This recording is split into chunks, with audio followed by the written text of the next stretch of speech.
Find the perfect ride for you today with the New Year New Ride sales event at Guam Auto Spot. Get behind the wheel of the 2024 Outlander Sport starting at just $22,995 or only $156 per paycheck. Visit GuamAutospot.com or call 671-478-AUTO.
Find a plan that goes with your flow. Get unlimited local talk, text, and data at the most affordable rate with Unlimited Flow Postpaid, only at Docomo Pacific. You or someone you know looking for a job? Well, Sentinel Security offers starting pay between $10 to $15 an hour, and they'll train you too. Email them today that you're interested at Sentinel Solutions Guam at gmail.com. Sentinel Security, Guam's most reliable security solution for your home and business. Cold Stone Guam's very berry non-dairy is very berry delicious. Can I just say, Cold Stone, especially during these days where it's just hotter than anyone's business. Everything Cold Stone sounds delicious. Well, this creation specifically is deliciously made with silk chocolate almond milk, strawberries, blueberries, and raspberries. Vegans and non-vegans alike will fall for this plant-based, vegan, dairy-free and lactose-free frozen dessert made with silk chocolate almond milk. Cold Stone Creamery, the ultimate ice cream experience.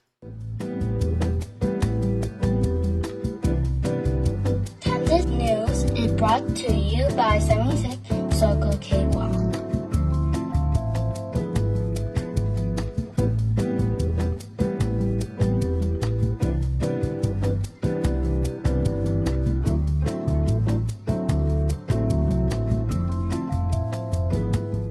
Good evening, my dear friends. Happy Easter. I'm actually very tempted. I drank a glass and a half of champagne last night to usher in Easter after the Easter Vigil. I got it over at 76 Circle K, and it was our first promo since we signed off from advertising, editorial content, news, you name it, everything except for religion.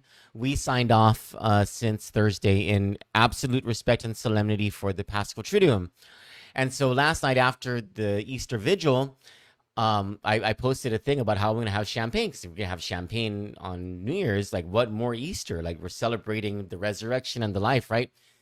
And I don't drink, so I only had like a glass and a half. I was already more than tipsy. And so there's a glass in the refrigerator. I was thinking of having a glass, but never mind, because I'm going to keep my skin looking the way it is, which is filtered.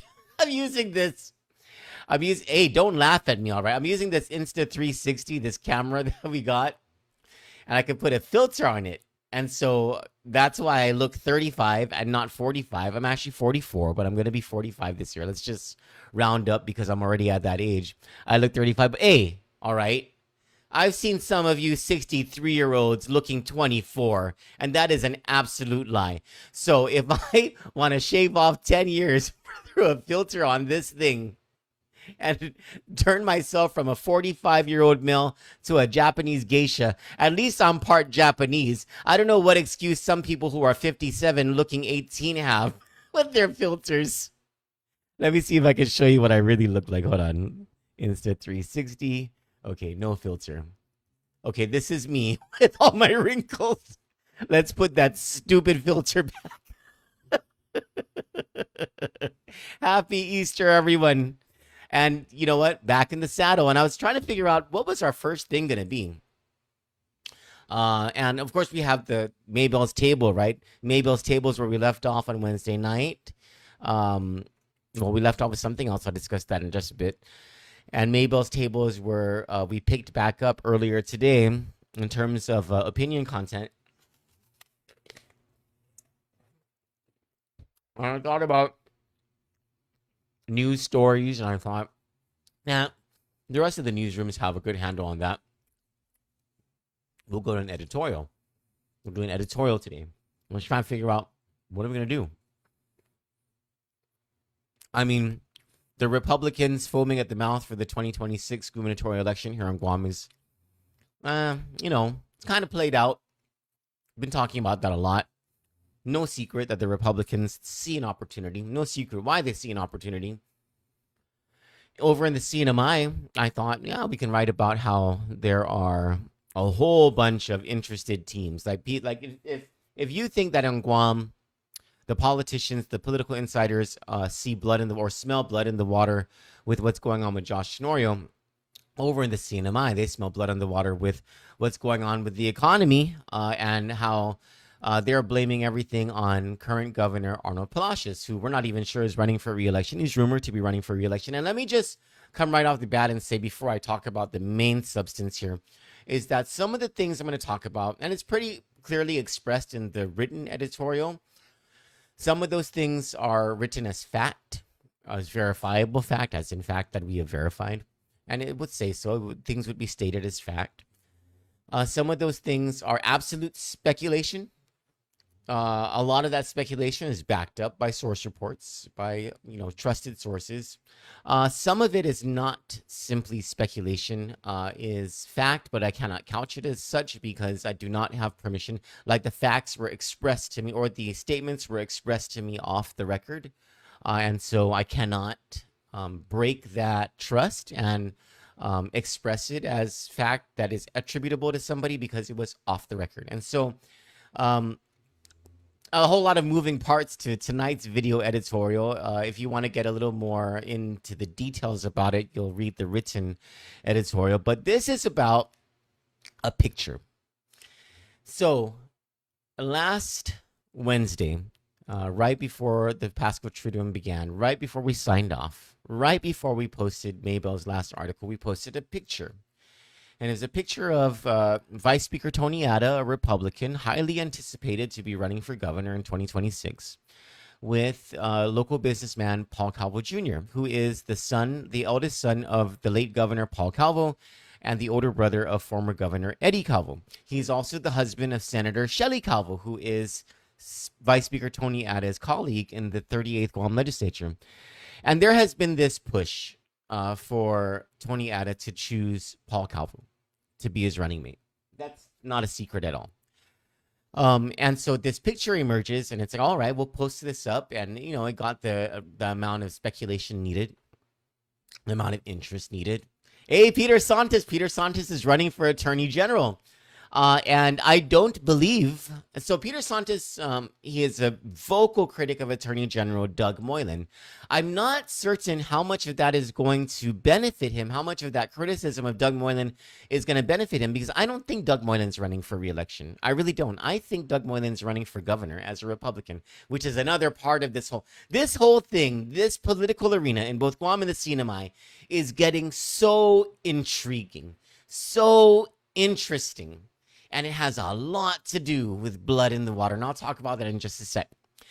Hi, Janet. Hi, Millie. Good evening, everybody. And so there's this picture that comes out, and it gets the basically the right amount of speculation and intrigue that it deserves, and it's going around. Is Tony Ada running for governor with Paul Calvo Jr. Yet to be seen, et cetera, right? The following day, and we had already signed off, and at the time, I didn't care about it because it didn't. I just saw it as these are two old friends posing for a picture. Eddie Calvo, the former governor, he was my boss for many years. Wonderful boss, actually. He would tell you, number one, that there's no such thing as a coincidence. And secondly, that there's absolutely no such thing as a coincidence in politics. And so if Eddie Calvo saw this picture on Thursday, like I saw this picture, we would have had two very different takes. Eddie Calvo would have originally said, oh, those two are running with each other. Whereas I would have been like, yeah, they could have just been at somewhere and they saw each other and they took a picture together and they're smiling big. Let me actually put the picture up so you have a reference to it. So this was the picture that started to go around on Thursday morning. And that's very clearly St. Anthony Church. It was taken Wednesday night. And on Wednesday night, what was happening was the memorial mass for Ginger Cruz's late mother, Maria Francisco Crundon. Again, our condolences again to Ginger Cruz and to her family and the loss of her mother. But so this was apparently taken right after the memorial mass. And, you ask someone like Eddie Calvo who doesn't believe in coincidences, and he'll say, oh, this is a team. And you ask someone like me on Thursday, I would have been like, oh, they're just two friends posing for a shot. And I didn't think anything of it all the way through today. I saved the picture. I was like, oh, whatever. I've asked Rory Respicio before, are you running for governor? And he says, I'm not. The only thing I'm doing, Troy, is I am trying to do my best to run the seaport. I probably should have questioned him a little more when he didn't say, no, I'm not running for governor. He never said no. And I probably should have followed up with, why aren't you saying, no, you're not running for governor? I didn't think of it, right? I even wrote this piece 3 weeks ago. It was really I was poking fun at the Democrats. I was just trying to cause trouble with the Democrats with what was happening between Josh Tenorio and Rory Respicio with the whole Frankie Rosalind thing. And I was like, yeah, Rory Respicio's got this integrity. Maybe he should run for governor. I didn't think that there was actually something there until today. Until this morning, I got a note that there's this obscure publication thing, and it's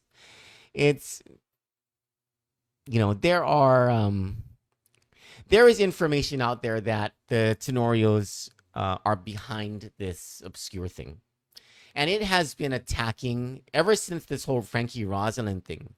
More specifically, ever since Pat and Tyler gave their exclusive interviews to Kandit that really dropped this bombshell on what's going on the legal troubles facing Lieutenant Governor Josh Tenorio and his family. It's the federal investigation. Fraud, money laundering, wire fraud, bank fraud, identity theft, money. It's just, you run the gamut of crimes and that are alleged to have happened. We know for a fact, it is a fact that there was a number of raids on August 18, 2024, involving companies associated with Lieutenant Governor Josh Tenorio.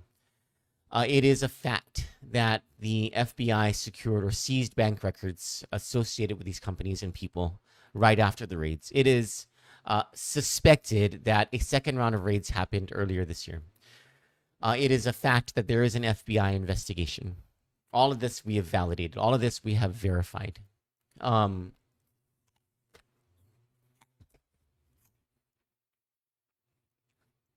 Hey, Henry, Brennan, John. Happy Easter, everyone. And so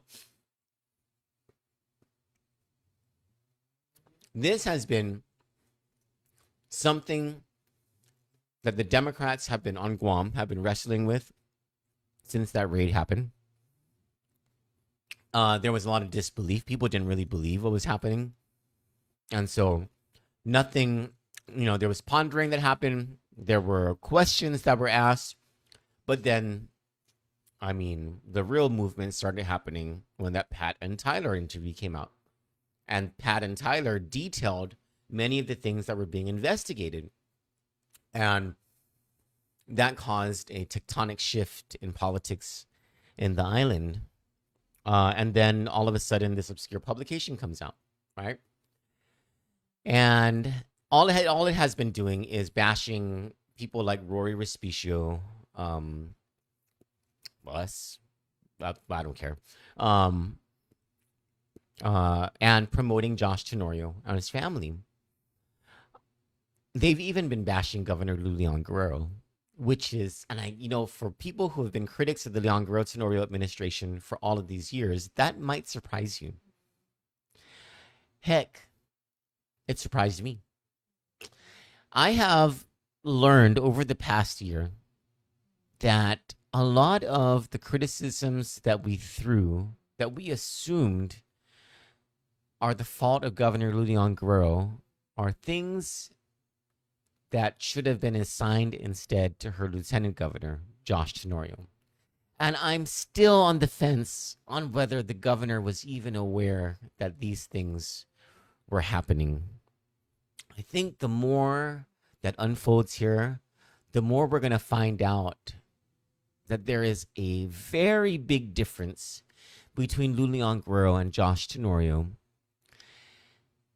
And this obscure publication seems to be panning this out for us unwittingly, I think. I don't think it means to. But the fact that you have this thing that's connected to Lieutenant Governor Josh Tenorio bashing Governor Lou Leon Guerrero and her family is one thing. But then this morning, in another piece of literature bashing Rory Respicio, this is why now I put a whole lot of credibility into this rumor that Rory Respicio is running for governor and his running mate is Tina Muñoz Barnes, is because this publication that is tied to Lieutenant Governor Josh Tenorio is bashing Rory Respicio not just as the seaport manager, but as Josh Tenorio's enemy and as a candidate for governor against Josh Tenorio. And don't gloss over the other person in the picture, Tina Muñoz Barnes. So this is what I know about Rory Respicio, okay? The guy is super savvy. He's like the young Carl Gutierrez. He is like the Democrat Tony Blas without the late Tony Blas's, he was physically ill. He had his illnesses, and he had some issues that prevented him from continuing in politics. Rory Respicio doesn't have those issues, but he is like savvy, smart, very well connected, well networked, and well liked, just like Tony Blas was. He is like the new Carl Gutierrez. And he has built his portfolio all these years being out of public office. Like what he did over the seaport is phenomenal. Like that's a phenomenal story, changing the seaport from red into black, making things manageable over there, winning all of these awards for financial accountability and transparency. And so this guy is actually a political force to be reckoned with, and he's been quiet all of these years. And then the March 12 incident happens. And the March 12 incident allows this guy. So what he does in the heat of this all, he files this criminal complaint against the lieutenant governor's brother-in-law. This shows us that this guy has the political courage and the political will to stand up to very corrupt and powerful forces, stand up to his own boss. And so it provides this whole like new spectrum of respect for Rory Respicio. It thrusts him back into the public spotlight. I don't think he planned that. I don't think he was like, if I brought Frankie Rosalind in right now, and I just know that he's going to go berserk and punch holes into the, and then I'm going to file a criminal complaint, and it's going to make me look better than Josh, and it's going to propel my political career, and I'm going to run for Ada-Blas. I don't think that's what happened. That's a little berserk. And just these circumstances, right? You have all this Josh Tenorio corruption stuff that already was building up. You have the FBI investigation. You have the, any day now, any Wednesday now, the U.S. Attorney's Office is going to file for a grand jury indictment, and there's going to be an indictment that comes down. It's going to be sealed or unsealed, and then things are going to take off from there. And the Democrats, what they've been worrying about all this time is going to come to fruition. You have the Republicans who are on the march because they see it, right? And so the Democrats have to be asking, what's our alternative? And you know that Governor Lou Leon Guerrero ain't going to support former Speaker Therese Terlaje. It just ain't going to happen. Bitter enemies politically. And Governor Lou Leon Guerrero, and this is the other part of it, right? Like, how does this Josh Tenorio thing affect her popularity? How does it affect her credibility? Will she be able to distance herself from Josh Tenorio on time? In politics, timing is everything. On time and effectively, so that whatever goodwill she's built up, the political capital she's built up, doesn't get diminished to a certain point, because she's already a lame duck governor. But you have to understand, she's got an army of supporters behind her. She is the incumbent. Her family owns and runs a bank, so she's got the money. And so what she says carries a whole lot of weight. And if she doesn't like Therese Terlaje, well, granted, Therese Terlaje is the most popular Democrat. If Governor Lou Leon Guerrero is not going to support her, that's a whole lot of votes that are not going to come to Therese Terlaje's way. And if the powers who are in this island are not going to give Therese Terlaje money to run for governor, then she's not going to be able to wage an effective run for governor. But probably the thing that should be most upsetting to Democrats who should be eyeing 2026 if they want to retain Ada-Blas is that lately the rumors have been that Therese Terlaje, the most popular Democrat, wants to run for attorney general instead, not for governor. Interesting. Even if she ran for governor, it would probably be an uphill battle because of those factors that I just mentioned. And so the question becomes, if it's not Josh Tenorio, who's the heir apparent, who is it? And I think Rory Respicio is answering this question. I think he is, He's Lou Leon Guerrero's campaign manager. He's been loyal to her, not to him.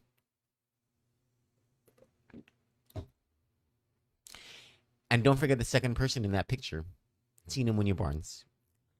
Tina Muñoz-Barnes is a political survivor. She's also very popular herself. She's a populist many times, meaning she says and does the things that endear herself to the grassroots. Maybe not to the intellectuals and the academics and the elites, but certainly to people who are on the lower rungs of the economic and social ladder. And consider her family. Consider her family's. She has a very big family that is composed of a lot of voters, and she has rich family members who have been recently targets of the Tenorios. You put all of this stuff together, and that picture starts to make a whole lot of sense. And why it was circulating starting on Thursday, I suppose people who have political sense and political savvy saw it for what I'm now seeing it as. That looks like a new gubernatorial team, and it looks like the administration candidate in the likely event that Josh Tenorio falls to his own hubris, arrogance, and folly. Now,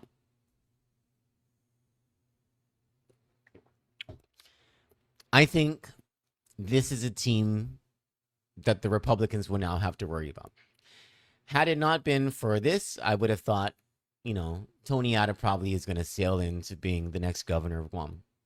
But if that really happens, if this whole Respicio Muñoz-Barnes thing really happens, it's going to be an actual race for governor. It's going to be a very exciting race for governor in 2026. I am very excited for it because Kandit wants to make as much money from those commercials as possible.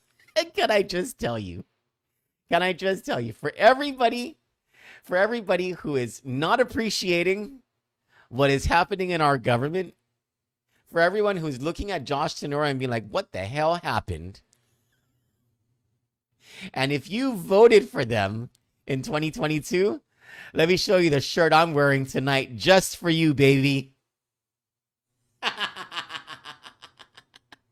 See, I told you so. You know who's probably thanking his lucky stars that he didn't get elected is Mike Nicholas. He's probably looking at all of this and thinking, geez, I dodged a bullet. Well, you see it. You see the Republicans marching. I mean, you got Charlie Hermosa, first to smell blood. He got to hand it. He's politically unknown, but if he's able to raise money, he'll make himself known, and he'll be a formidable candidate. If he's able to raise money. That's the big if. You have Doug Moylan, who I think is the dark horse in the race. Meaning, I'm not saying that he is unpopular. I'm saying that of all the three candidates, he's the one who the establishment Republicans will not be for. They will do whatever they think they need to do to diminish his campaign. But he will, on his own, because of his populist style and his marketing skills, be able to give the other two candidates a run for their money and possibly win the primary election. And then there is the 800-pound gorilla among them, and that's Tony Ada or Frank Blas, or if they team up. And so you have the Republicans on the march, but any of them can screw up. Any of them can screw up, and all it takes is a strong enough Democrat who has appeal across a broad cross of appeal to take that, to take Ada-Blas, or to keep Ada-Blas. John Savara says, that shirt got me in trouble in 2022. I remember. Pete Santos says, no politicians for AG. I agree, Pete. I agree. We don't need partisan politics in the Attorney General's office. It's not good. Hi, Joanne Fullerton. I love you so much. Happy Easter. My best straight friend on the male side of things, Henry Titano, says, you're glowing, G-Bird. Ask him what G-Bird means. You'll laugh your butts off. Now let's turn our attentions to the CNMI, because if you think Guam's elections are interesting, the CNMI's elections, I mean, I feel bad for Governor Arnold Palacios. So this guy inherited a complete mess, absolute mess, from Ralph Torres, who has the audacity to be interested in running for governor in 2026 after all that he did to the CNMI. This dude has the absolute gall to tell people that, yeah, I'm going to run for governor, par. Chalo, I'm running for governor 26. Get ready. Like, are you serious? Everyone's still suffering because of you. So Arnold Palacios, he inherits the mess from Ralph Torres. And all he's done over the past, 29 months, 29 months, is clean up that mess. So this guy actually managed, against all odds, to stabilize the CNMI government's finances. What he's never been able to do is fix the economy. And boy, is that hurting the governor. In The Lord of the Rings, where everyone's like marching against, everyone's trying to get that ring. It's that same thing. You have all these armies that are marching, and they see Governor Arnold Palacios. He's holding that ring, he's wearing that ring, or he's got that ring, and they're all coming after him. And they're like, that's my precious. And so I don't even know if he's running for re-election. I just understand from sources that Lieutenant Governor David Apatang is not running for re-election. And so if Governor Arnold Palacios is running for re-election, like, who's going to be his running mate? Is anyone going to be willing to run with him? Because I'll tell you, if the election were held today, he's not going to win. He's not popular right now. And it's because of the economy. And try as he may. And so, you have the independent Democrat coalition, it no longer exists. It's fallen apart. Because now you have members of his own coalition, people who have been friends with the governor throughout this whole period and for a long time, now rumored to be running against him. These are key members of his own coalition. It's the rats on a raft over in the CNMI in politics. So you have former Governor Ralph Torres, right? You have his former running mate in their failed 22 bid, former Senator Vinny Sablan. At first, rumored to have been trying to make a team up with Representative BJ Attal, Blas-Jonathan Attal. Very nice guy, very popular guy. He is from, if I'm not mistaken, he's Precinct 4. I cannot remember. I think he's Precinct 4. But popular. Just hasn't been tested in an island-wide election yet. Another popular person is from Precinct 3, Speaker Edmund Villagomez. I'll get to him in just a second. So there was this these same sources initially, this was a few months ago, saying that there was going to be this mashup between Vinny Sablan and BJ Attal, but then that fell apart, apparently, according to the sources. And now it's a matchup of BJ Attal for governor and Edmund Villagomez for lieutenant governor. Two plain-spoken, soft-spoken, but nice and highly popular men, leaders of the Indem coalition, and supposedly friends of Governor Arnold Palacios. But I don't know how that works. Like, how does, like, with all those rumors going around, and in circles, it's more than just rumors. There's a whole lot of validation. There's people who are asking for votes, and so for a lot of people, it's more than just rumor. It's an actual thing. That there's organizing that's happening. And so when they see each other at Sunnyside Cafe or a Minachimado or any of the functions, like how do you approach each other? Are you still friends? Can you still count on each other for things? How does that work? And so, and by the way, the rumor is that former Governor Ralph Torres is running with Tinian Mayor Edwin Aldon, which when you think about it is kind of smart. You just wrap up all of Tinian, get all those votes.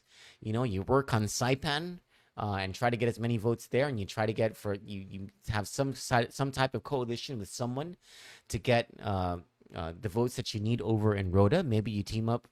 Maybe you make Victor Hoku your campaign chairman. I don't know. Whatever it takes, right? To get election politics is a game of addition. It's as simple as that. The math is very simple. 1 + 1 + 1 + 1 + 1 until you get 50% + 1, or whatever the requisite number is to win for governor. Yeah, it's 50% + 1 in both the CNMI and in Guam. And so that leaves one political party left, and that's the Democrats. And I have been critical of the Democratic Party lately. So has Maybell Dojnuhan, because we expected more from the Democrats. We expected them to be louder. We expected the Democrats who are in office to be smarter, to be more forceful, more aggressive, to get their agenda across, to not be traveling on public dime as much. You had Karina Magofnia, who at one time was pushed by the Democrats. She switched over to independence. What a lost cause that is. You have Senator Manny Castro, recently elected. We'll see how that is going. I'm not at all impressed right now. But, he just got in. I wish Marissa Flores would switch over to the Democratic Party. She seems to be doing a pretty darn good job. Same as, what's his name? Aldon. Vince Aldon. I wish he would switch over to the Democratic Party. He seems to have his head on right.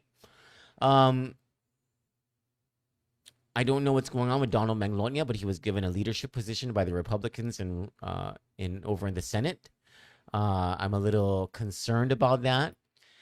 But the Democrats apparently, even though they're not very good at being all that vocal on these issues of corruption in between elections, at the very least, they're gearing up for the election.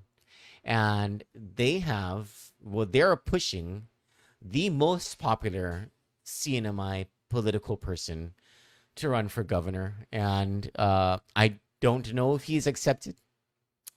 There isn't enough. I don't have enough validation or verification to say that this rumor is true or that it even is a rumor that he is running for governor. All I can tell you is that it is a fact that the Democratic Party is trying to get former Delegate Gregorio Kilili Sablan to run for governor.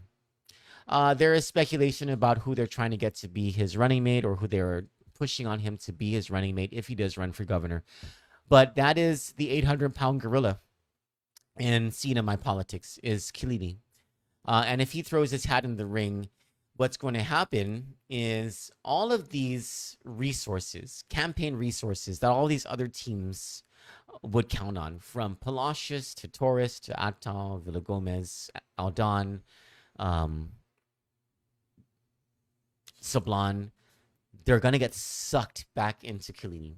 Kilili commands that much respect and admiration among not just the grassroots, but among the powers who are, among the fundraisers and the people who would walk the streets for him. Not just the Chamorro and the Carolinian populations, but his wife, Andrea, is highly popular among the Filipino population over there, very big population over in the CNMI. And so if he threw his hat in the ring, it would be a complete upset. There would have to be reworking, just like there is in Guam, right? Of the reworking of the politics here ever since this Joshua Tenorio legal stuff. There would be a reworking of the politics over in the CNMI. If the Democrats manage to get Kilili to run for governor, it would change things tremendously over there. And so, bad time to be an incumbent right now, but the election is still a whole long time away. November 2026 is a long time away. I think the primary election here is probably in mid or late August, and that will determine a lot here in Guam. There is no primary election over in the CNMI, so they go straight to a November election. And if no one gets the 50% plus one number of votes, then they goes into a runoff. But here in Guam, we have the primaries for both the Republicans and the Democrats. That would be interesting. There's a whole lot of time before those elections happen, and anything really can happen. If you've been following politics for the past few decades in the Mariana Islands, you'll know that anything really is possible.